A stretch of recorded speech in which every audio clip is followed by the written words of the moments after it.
Hello and welcome to Forever Rugby on Forever Sports. 35 points to 5.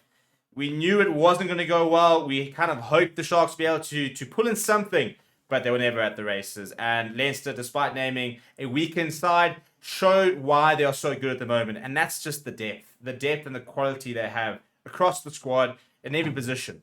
And you watch that Leinster performance and you think that there are still so many players that they could come into the side, and yet the level is always so high.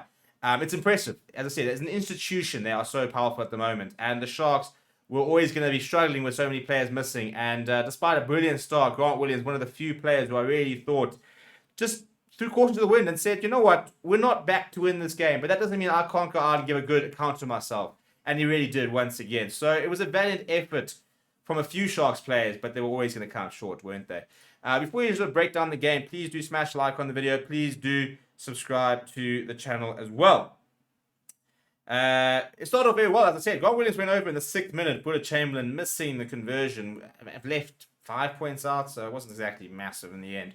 Caelan Doris then replied in the 13th minute. Harry Byrne, who was flawless off the tee, in the 14th minute. Mapimpi then got a yellow card.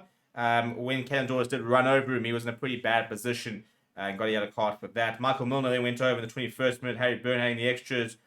Jordan Lama going over the 24th minute. All of a sudden, 21 points to 5 after 25 minutes. Game pretty much done. There was a nice period, though, between, to be honest, after that, I thought the Sharks actually dominated for the next 15 minutes. Carly Sardi came on for Thomas Dutoy, who had to leave us early in his final Sharks game due to injury. But Carly Sardi scrummed really well and actually getting a bit of ascendancy. Couldn't take the opportunities. They got a penalty. They took a scrum, got a conceded free kick, then got another penalty further back, took the points. It didn't really make much sense. The Sharks kind of looked directionless for both in attack, both in decision making. They just didn't really look like they wanted to be there, to be honest. At 21 points to 5 at half time, you're gonna have to go pretty hard in the second half, and they didn't. Max Deegan actually scored in the 50th minute. Harry Byrne got the other conversion. And then there was not much happening until finally Jamesy Gibson Park put the sort of icing on the cake in the 74th minute to make it 35 points to 5. If you look at some of the stats, 53% possession for the Sharks. Who would have thought? And they had 49% territory. But let's look at some key stats here. Meters run, by the way, by Leinster. 390 meters to 205. Full of running today.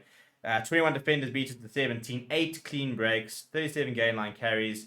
Their defense, both defenses, in fact, all defenses today have been pretty poor. 77% for Leinster, missing 17 tackles, 24% for Sharks, missing 24 tackles. Sharks missing both their kicks off the goal. Harry Byrne, as I said, was 4 from 4.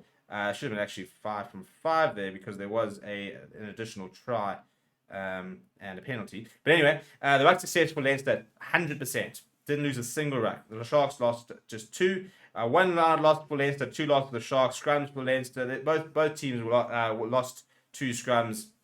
Sorry, Sharks actually lost 3 scrums. They kind of dominated different stages. Initially, it was quite even. Then Carly Sardi was hammering Michael Milner. Oxenchair hammered Ken Healy. Then they put on Andrew Porter. When Instituto came on, then they started to struggle a little bit. 8 penalties conceded by the Sharks. 9 from Leinster. 2 yellow cards from the Sharks. I think some of these stats haven't updated because it's actually still staying 1 yellow card from the Sharks. Yeah, here we go. Some new stats there. Not much has changed. In fact, Leinster lost 1 ruck. That's the only stat that really did change. And 11 penalties conceded compared to 9. 2 yellow cards for the Sharks.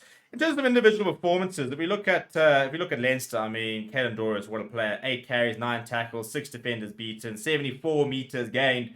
Very impressive from him. Jason Jacobs, from a staffing perspective, he made 11 tackles, not missing a single one. He made 6 carries as well.